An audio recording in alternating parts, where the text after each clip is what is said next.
বাড়ির গৃহিণী যদি সবসময় গুছিয়ে সুন্দর করে কাজগুলো করে নেয় বাড়ির, তাহলে কিন্তু বাড়িটা সবসময় গোছানো পরিপাটি থাকবে। হ্যালো এভরিওয়ান, আসসালামু আলাইকুম। কেমন আছো সবাই? আশা করছি সবাই ভালো আছো। যে যেখান থেকে আমার ভিডিও দেখছো, আলহামদুলিল্লাহ আমরাও কিন্তু সবাই খুব ভালো আছি। মারুফাস কিচেন ব্লগে সবাইকে স্বাগত জানিয়ে আজকের ব্লগটা শুরু করছি।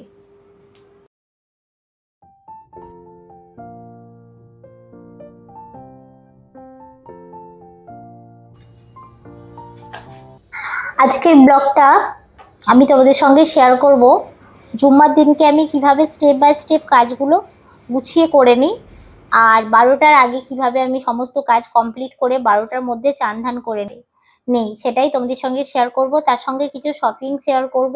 তো চলো ভিডিওটা দেখতে থাকো, আশা করছি ভিডিওটা তোমাদের খুব ভালো লাগবে।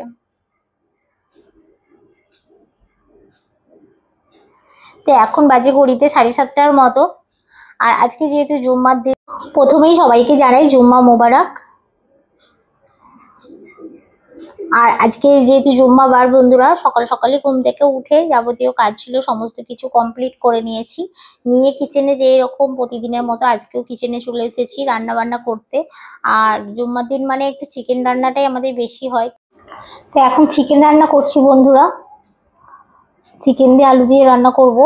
আর চিকেন মানে আমাদের একটু আলু দিতেই হবে, কারণ আলু মেয়েও খেতে ভালোবাসে, আর মেয়ের বাবা আমি তিনজনেই আমরা একটু আলু মানে চিকেনে আলু খেতে ভালোবাসি। তো তার জন্য চিকেনে আলু দেবো।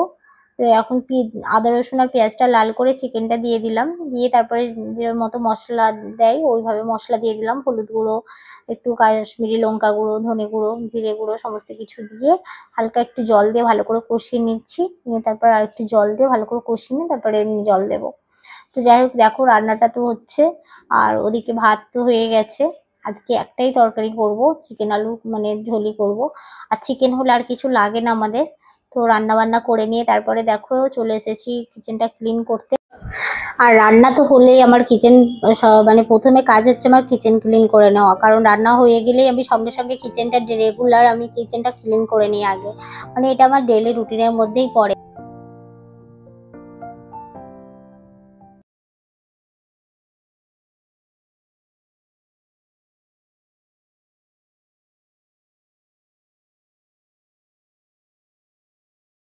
করতে করতেই দেখলাম কলিং বেল বাজলো, তারপরে গিয়ে দেখছি যে ইলেকট্রিক বিল এসেছে। তো চলো বিলটা নিই, আর বিলটা কত টাকা কি এসেছে দেখি। ইলেকট্রিক বিল এলো, দেখি বিলটা কত এলো।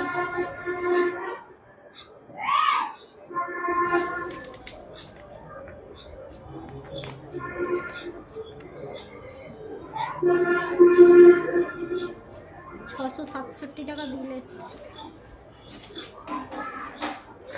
বিল তো সিমরার পাপার কাছে আগেই চলে আসে, তারপরে এরা মানে 2-1 দিন পরে দেখি কাগজ দেয়, কারণ সিমরার পাপা অলরেডি ফোনপে করে দিয়েছে বিল। যাই হোক, তো আমি এখন দেখলাম যা এসছে ওর তো বিল পেড করা হয়ে গেছে। তো এবার দেখো প্রথম কাজ হলো আমার, মানে ওরা বাবা মেয়ে স্কুলে বেরিয়ে যাওয়ার পর আমি প্রথমে ব্রেকফাস্ট করে নিই, তারপরেই কাজ হচ্ছে আমার কিচেনটা ক্লিন করে নেওয়া, বাসনপত্র কিচেনে মানে ওভেন টোভেন সব কিছু পরিষ্কার করে নেওয়া। তারপরে চলে এলাম ডাইনিংটা পরিষ্কার করতে। ডাইনিংটা প্রতিদিন আমি যাবতীয় জিনিসপত্র থাকে সেগুলোকে প্রত্যেক দিন কিন্তু আমি সরিয়ে ভালো করে ক্লিন করে নিই। আর কি বলতো, এই জায়গাটায় খাওয়া দাওয়া করা হয়, আর ডাস্ট তো আর বলে কয়ে আসে না। ডাস্ট এমন একটা জিনিস যে কোনো জায়গায় কিন্তু জমে যায়, আর সেই জন্য কিন্তু প্রতিটা জিনিস খাওয়ার জায়গা যেগুলো সেগুলো প্রতিটা দিনই কিন্তু সেইগুলোকে মানে ডেইলি ক্লিন করা কিন্তু খুবই জরুরি বলে আমি মনে করি। তো তারই জন্য আমি প্রতিদিন এগুলো তো তারপরে চলে এলাম বেসিনের ওপরে যে আয়নাটা আছে, কারণ এই জায়গাটায় প্রতিদিন সামনেটা এখানটায় দাঁড়িয়ে ব্রাশ করা হয়, সেই জন্য এইখানটায় কিন্তু আয়নায়ও ছিটে ফোঁটা পড়ে, সেই জন্য আয়নাটাকেও আমি রেগুলার মোছামুছি করে নিই। আর তারপরে দেখো এই আমার এই যে ছোট্ট মতো একটা আছে ক্যাবিনেট আছে, এটাকেও ভালো করে মোছামুছি করে নিলাম। তারপরে ফ্রিজ টিভি যাবতীয় আমার ঘরে ফার্নিচার আছে বন্ধুরা, সব কিছুই আমি কিন্তু এইভাবে রেগুলার ক্লিন করে নিই। আর তোমাদেরকে তো এর আগের ব্লগে আমি বলেইছি যে সপ্তাহে 1 দিন আমি ডিপ ক্লিন করি, আর সেটা হচ্ছে যে সপ্তাহে 1 দিন আমি সমস্ত কিছু ডিপ ক্লিন করার চেষ্টা করি। যেমন সামনেই তোমরা দেখলে, এর আগে ব্লগে শেয়ার করেছি, 1 দিন কিচেন করেছি, 1 দিন বেডরুম আর ডাইনিংটা করেছি। তো এরকম করেই আমি কিন্তু সব দিয়ে ফিরিয়ে সপ্তাহে 1 দিন মানে আমি কিচেন বলো ঘর বাড়ি বলো সব পরিষ্কার করি। তো চলো সবকিছু তো হলো, এবার বেডরুমে চলে এসেছি বন্ধুরা। বেডরুমে এসে যে সাইডেই যে র্যাকটা থাকে, যেখানে আমার নামাজের আর কি থাকে, জায়নামাজ থাকে, তারপরে কিছু ডায়েরি, কিছু বইপত্র আমার পড়ার এইসব জিনিসপত্রগুলো থাকে, সেইগুলোকে মোছামুছি করে নিলাম। নিয়ে সমস্ত কিছু মোছামুছির কাজ যখন কমপ্লিট হয়ে যায় বন্ধুরা, তখন আমি চলে আসি ঘরবাড়ি মানে ঝাড়ু দিয়ে মোছামুছি করতে। তো ঘরবাড়িটা ঝাড়ু দিয়ে নিলাম ভালো করে প্রথমে। আর আগে যদি না ঝাড়ু দাও না, মোছা কখনোই ভালো হয় না। তো মোছার আগে আমি সবসময় চেষ্টা করি একদম ভালো করে পরিষ্কার করে ঝাড়ু দেওয়া। কারণ ঝাড়ু যদি ভালো করে না দেওয়া হয়, দেখবে যত ভালো করেই মোছো, যত কিছু দিয়েই মোছামুছি করো, মোছাটা কিন্তু মোটেও ভালো হয় না। আর তারপরে যদি ঝাড়ু মানে মোছামুছির ১ ঘন্টা পরে যদি একটু ঝাড়ু বুলিয়ে নেওয়া যায় না, তাহলে কিন্তু আরো ভালো হয়। তাহলে কিন্তু মানে ঘরবাড়িটা আরো পরিষ্কার থাকে। এটা হয়তো সবার ক্ষেত্রে সম্ভব হয় না, কিন্তু যদি সম্ভব হয় করে দেখো, এতে কিন্তু আরো ঘরবাড়ি পরিষ্কার থাকে। তো তারপরে ঘরবাড়ি মোছার পর এখন ১১:৪০টার মতো বাজে জানো, আমার কিন্তু সমস্ত কাজ কমপ্লিট। আমি কিন্তু চান ধানও করে নিয়েছি, কারণ জুম্মার দিনকে মানে গোসল করে নেওয়াটা খুবই ভালো কাজ, অতি উত্তম আর কি। যতটা পারবে গোসল করে তাড়াতাড়ি জুম্মার দিনে, জুম্মা পড়ার আগে গোসল করে জায়নামাজের পাটিতে বসে তসবিহ গোনা, মানে কোরআন কিতাব পাঠ করা, এগুলো কিন্তু খুবই ভালো, মানে ভালো। তো যাই হোক, সেগুলো না পারলেও কিন্তু আমি চেষ্টা করি মানে মনে মনে ঘুরতে ঘুরতে, কাজ করতে করতে দোয়া দুরুদ পড়ার যতটা জানি ততটাই কিন্তু আমি চর্চার মধ্যে রাখার চেষ্টা করি।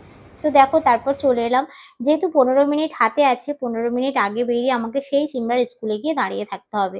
তো তাই তোমাদের বললাম যে আমি কিন্তু এই ১৫ মিনিটের মধ্যে তোমাদের সঙ্গে আরো ২টো ব্লগ শেয়ার করে নিতে পারবো, মানে পাতা হয়ে গেল, আর ওদিকে কিন্তু আমি তোমাদের সঙ্গে চুড়িদারের মানে সেটগুলোও শেয়ার করতে পারবো। তো চলো, দেখো কি সুন্দর লাগছে। আর এদিকটায় পর্দা কবে লাগানো হবে আমি নিজেও জানি না, কারণ যে লোকটা লাগাবেন ওনাকে ফোন করে করে আমরা মানে পেরেশান হয়ে যাচ্ছি, উনি আসছেই না, রোজ ডেট দিচ্ছে। তো দেখো এখানে এবার আমি মানে তোমাদের জন্য যে চুড়িদারের পিসগুলো আমি সেই দিনকে বললাম না, 2টো চুড়িদারের পিস আছে, ওগুলোর আমি লেস নিয়ে এসেছি লাগাতে দেবো বলে। তো সেইগুলোই তোমাদের সঙ্গে শেয়ার করব, কারণ এগুলো আমি বানাতে দেবো জানো, ঈদ থেকে আমার বানানোই হয়নি চুড়িদারগুলো, মানে এমনি যা কেনা চুড়িদার কিনেছিলাম সেইগুলোই পরা হচ্ছিল।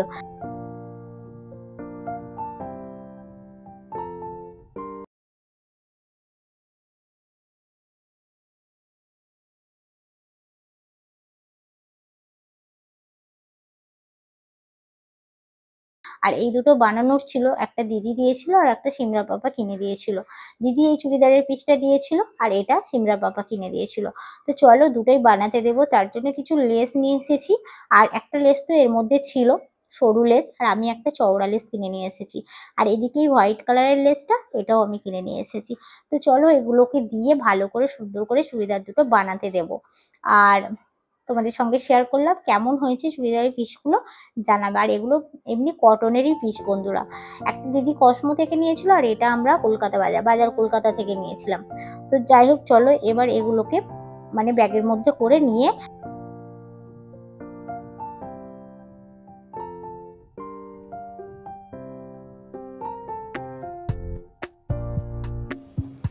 তো আজকে অনলাইন থেকে এগুলো দিয়ে গেল বন্ধুরা। আর এই চিয়া সিডটা তো এর আগেই নিয়েছি, এটা যেহেতু অনলাইনে মানে সেই জন্য এর সঙ্গেই রেখেছি। বাকি এইগুলো সব আজকে এসেছে। তো গোদরেজের এটা ম্যাটিক লিকুইড বন্ধুরা, ম্যাটিক লিকুইডটা কেমন মানে জানি না, এই প্রথমবার আমরা নিয়েছি। আমরা এতদিন মানে এরিয়ালের এটা এই লিকুইডটা ব্যবহার করতাম মেশিনের জন্য, তো এখন এটা নিয়েছি। এটা হাতেও কাচে যাবে প্লাস মানে মেশিনেও কাচে যাবে। তো দেখা যাক কেমন হয়, যদি ভালো হয় তাহলে এটাই নেব এবার থেকে। আর আশীর্বাদ আইটিসির একটা, আর আইটিসির জিনিসপত্র মানে তো জানো অনেকেই ভালো। তো যাই হোক এটা নেওয়া হয়েছে। আর ইমানির একটা নেওয়া হয়েছে, মাস্টার অয়েল নেওয়া হয়েছে, আর একটা রাইস বানানো নেওয়া হয়েছে। তো এই দুটো তেল নেওয়া হয়েছে। আর বাকি কিছু কিছু বাজার তো মানে আগে চলেই এসেছে, আবার কিছু কিছু নিচে থেকে আসবে। তো অনলাইন থেকে এই মানে এইবারে আর কি এইগুলোই আর কি অর্ডার করার ছিল, এই মানে কয়েকটা জিনিসই। বাকি কিছু কিছু প্রোডাক্ট আছে সবই, তো সেই জন্য বেশি কিছু অর্ডার করা হয়নি। তো যাই হোক গ্রসারি আইটেমগুলো সব গুছিয়ে ফেলি, আর ভিডিওটা তোমরা দেখতে থাকো।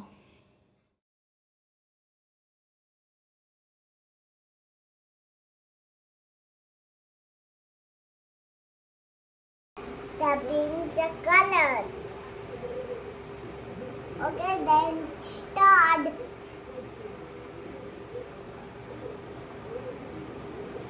গুড ইভিনিং বন্ধুরা, সন্ধ্যাবেলায় চলে এসেছি। সিমরায়াত তো ঘুম থেকে উঠে পড়েছে। তো ও দেখলে তোমরা, ও ঘুমানোর আগে একটু পড়তে বসেছিল। ওর মানে খেয়াল খুশি, ও কখন বলে পড়বো কখন বলে পড়বো না, ওর কোনো টাইমের ঠিক নেই। তো যাই হোক, ঘুমানোর আগে ও একটু পড়তে বসেছিল, তারপরে এখন আবার উঠে মানে ঘুম থেকে উঠে বায়না করছে। তো যাই হোক, ওকে চুপটি করে বসিয়ে চিকু বান্ডি চালিয়ে দিয়েছি। আর আমি এগুলো ফ্রাই করে নেব। এগুলো কি বানিয়েছি সেটা তো তোমাদের সঙ্গে শেয়ার করাই হয়নি, অবশ্যই শেয়ার করব বন্ধুরা। একটু ধৈর্য ধরে ভিডিওটা দেখো, পার্ট টু পার্ট সব বলবো তোমাদের কিভাবে করলাম এটা। তো এটা আমি আজকে একটা মানে যেহেতু জুম্মা আর আজকে সন্ধ্যাবেলা একটা চায়ের সাথে ইয়াম্মি কিছু চাই বন্ধুরা, একদম মুচমুচে স্ন্যাক্স। তো এটা কিভাবে বানালাম সেটা বলি। এখানে ডিম আর আলু দিয়ে আমি এটা বানিয়েছি। ডিম আর আলুকে বয়েল করে নিয়েছি, নিয়ে আমি পেঁয়াজ কুচি, ধনেপাতা কুচি, কাঁচা লঙ্কা কুচি, গোলমরিচ গুঁড়ো সমস্ত কিছু দিয়ে স্বাদ মতো লবণ দিয়ে এটাকে ভালো করে মেখে আমি কাটলেটের একটা শেপ দিয়ে নিয়েছি। তারপরে এবার আমি কি করছি, এটাকে ময়দার একটা ব্যাটার বানিয়ে নিচ্ছি। ময়দা যদি থাকে ময়দা দিয়ে বানাতে পারো, কর্নফ্লাওয়ার থাকলে কর্নফ্লাওয়ার দিয়েও বানাতে পারো। তো 1.5 চামচের মতো ময়দা নিয়ে নিয়েছি, নিয়ে জল দিয়ে আর একটু মানে পাতলা করে ব্যাটার বানিয়ে নিচ্ছি। তারপরে এই ব্যাটারের মধ্যে ডিমের এটাকে মানে ডিম আর আলুর এটাকে কাটলেটটাকে এটাকে এবার আমি ব্রেড ক্রামের মধ্যে মানে করে নেব, কোট করে নেব। আর এটা ব্রেড ক্রাম বলতে আমি এখানে পাউরুটির যে সাইডের অংশগুলো কেটে আমরা বাদ দিয়ে দিই, ওটাকে আমি ফ্রিজে স্টোর করেছিলাম, সেইগুলোকে আমি গুঁড়ো করে কিন্তু আমি ব্রেড ক্রাম করে নিয়েছি। তো খুবই ইজি একটা মানে রেসিপি এটা। আর ভীষণ সুস্বাদু খেতে, ভীষণ মজার খেতে, চায়ের সঙ্গেতে ভীষণ জমে যায় বন্ধুরা। তোমরাও চাইলে কিন্তু ট্রাই করে দেখতে পারো। আর খুবই তাড়াতাড়ি বানানো হয়ে যায়। ডিম আর আলুটা যদি রান্না করার সময় তুমি সেদ্ধ করে রাখো না, সন্ধ্যাবেলায় করাটা এটা কোনো ব্যাপারই না। তো যাই হোক, একদম মিডিয়াম টু লো আছে আমি এগুলোকে ফ্রাই করে নেব। সাথে তো একটু চা বানাবো, কারণ চা ছাড়া খাওয়াই যায় না। যে কোনো স্ন্যাক্স আইটেম খেতে গেলে কিন্তু আমাদের চা লাগে। তো যাই হোক, চাও সুন্দর করে বানিয়ে নিচ্ছি। আর ওদিকে স্ন্যাক্স গুলো তো একদম ভাজা হচ্ছে। তো চলো, গরম গরম চায়ের সাথে আজকে সন্ধ্যাবেলার স্ন্যাক্সটা কিন্তু জমে ক্ষীর হয়ে যাবে। সাথে এই গাছগুলোর দিকে যখনই চোখ পড়ছে, তোমাদের দিকে ক্যামেরা না ঘুরিয়ে পাচ্ছে না, কারণ গাছগুলো এত সুন্দর লাগছে না, কি বলবো, ঝকমক করছে যেন। আর বর্ষাকালে যে কোনো গাছ দেখবে খুব সুন্দর হয়ে যায়, মানে ধোয়া গাছের পাতাগুলো ধুয়ে যায় না, সেই জন্য সুন্দর লাগে। তো চলো, চা হয়ে গেছে, স্ন্যাক্স গুলো সুন্দর করে সাজিয়ে নিয়েছি। দেখতে দেখো কত লোভনীয় হয়েছে, খেতেও কিন্তু ভীষণ মজার হয়েছিল। সাথে একটু টমেটো কেচাপ নিয়ে নিচ্ছি। তোমাদের কাছে যদি কাসুন্দি থাকে, তোমরা কিন্তু এটা কাসুন্দি দিয়েও পরিবেশন করতে পারো, তাতেও কিন্তু মন্দ লাগবে না। তো চলো, এবার মেয়েকেও একটু খাইয়ে দিচ্ছি। খাইয়ে ওকে আবার একটু পড়াতে বসাবো, কারণ ওর হোমওয়ার্ক আছে অনেকগুলো, ওগুলো তো করাতে হবে। তারপরে আবার আমাকে রান্না বান্না করতে হবে। তোমরা তো জানো বন্ধুরা, আমার 2 বেলাই রান্না, সকালে রান্না করি, তো সেই জন্য রাত্রিরেও আমাকে আলাদা করে আবার রান্না বান্না করতে হয়। দেখলে তোমরা, সকাল থেকে যদি সকালে ঘুম থেকে ওঠা যায় না বন্ধুরা, সংসারের যত কাজই থাক না কেন সেটা কিন্তু খুব তাড়াতাড়ির মধ্যে তুমি করে নিতে পারবে। সকালের ঘুমটা যদি চোখ থেকে না ভাঙাতে পারো, সকালে যদি ঘুম থেকে না উঠতে পারো, তাহলে কিন্তু সমস্ত কাজেই লেট। কথাই আছে না, সামথিং লেট তো এভরিথিং লেট। আজকের ব্লগটা এখানেই এন্ড করি। সবাই ভালো থেকো, সুস্থ থেকো। আজকের ব্লগটা কেমন লাগলো মতামত কিন্তু অবশ্যই জানিও। ভালো লাগলে একটু লাইক করে দিও, আর কমেন্ট করে অবশ্যই জানিও। আল্লাহ হাফেজ।